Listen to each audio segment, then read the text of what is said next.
dalada dhalinyarada badbaadada ka jirta gobolka Togdheer ayaa habeenkii xalay ahaa munaasabad ku soo biireen xisbiga mucaaradka ee wadani loogu qabtay xarunta ololaha gobolada bari ee xisbiga wadani waxaana munaasabadaasi ka soo qayb galay gudoomiyaha xisbiga isbeddeldoonka wadani ee gobolka Togdheer Maxamuud Xasan Saleeman Doob gudoomiyaha garabka dhalinyarada xisbiga wadani gudoomiyaha ku-xigeenkiisa Cuqaaliyaha weyn tiro badan waxaana ugu horeyn halkaasi ka hadlay gudoomiyaha ururka badbaadada mastarayaan leh xogayaha ururka iyo gudoomiyaha ku-xigeenka ururkaasi waxaana dhamaantoodba ka marakicin hiriyo isla garab taagi doonaan xisbiga wadani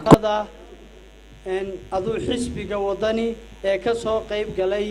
waxaan kaloo u mahad celinayaa dhammaan martir sharafta kale ee ka soo qayb gashay xalfadan gobolka Togdheer laakiin ururada dhan waan ka facaweynahay waana ka wax qabad badanahay runtii haddaan nahay samooday waxaan u taaganahay mar walba inaan soo dhaweyno ururada iyo dalladaha ku soo biiraya xisbiga wadani oo runtii noqday xisbigii ugu facaweynahay intii Soomaaliland soo marto oo waxaan ku maalin walba maalin kasta waxaan ku midaysan oo muruqeena ku wada soconaa xisbiga wadani ma cid baa taa beeninaysa habeenkan caawa halkan aynu isugu nimid aynu dhalinyaranahay khaasatan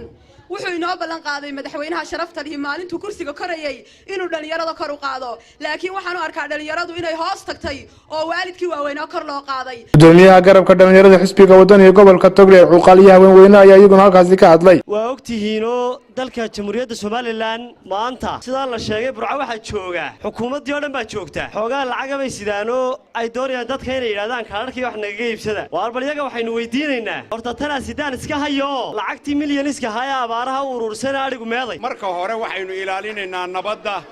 sharafta dhaqanka sidaynu kuwaynu ka cabanaynay de aynu wax uga bedelo nin weyn iyo umulisa siday wax u og yihiin hadii wax loo og yahay wax badan baa xumaan lahaa waxaan idin leeyahay dhalinyarooy aad baa u wanaagsan tihiin idinkoo qura ka maqnaaba xisbiga wadani baan u malaynayaa waxa weeye waxa tiin hormuudkii xisbiga dhalinyarada hadaa tihiin waxa tiin hogaankii xisbiga aakhirka markuu xisbiga guulaysto waxaan umanayaa ku hogaamin doona dhalinyarada inay noqon doonaan annaguna aanu iska nasan doono waxaan aad u soo dhaweynayaa dalada badbaado oo aan leeyahay wadallada aad u qiimo badan kullay waxaan filayaa aniga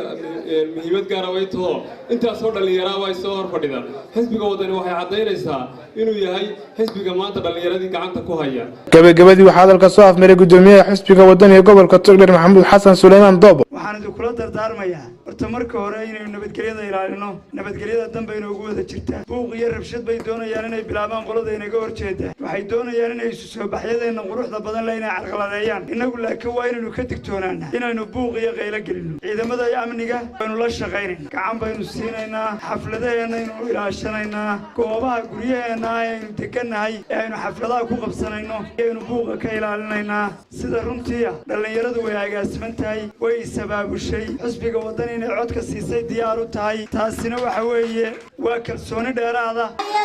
quraan saliga nabi maxamed iyo suuradaha quraan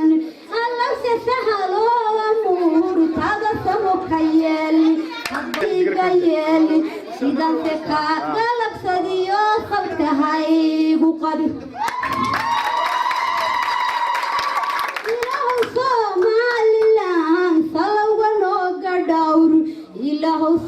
Somaliland nabad ku seexataa beelaayeen saysan rabbi iyo hareerka mari oo hoyga nabadahay naftani way ku hay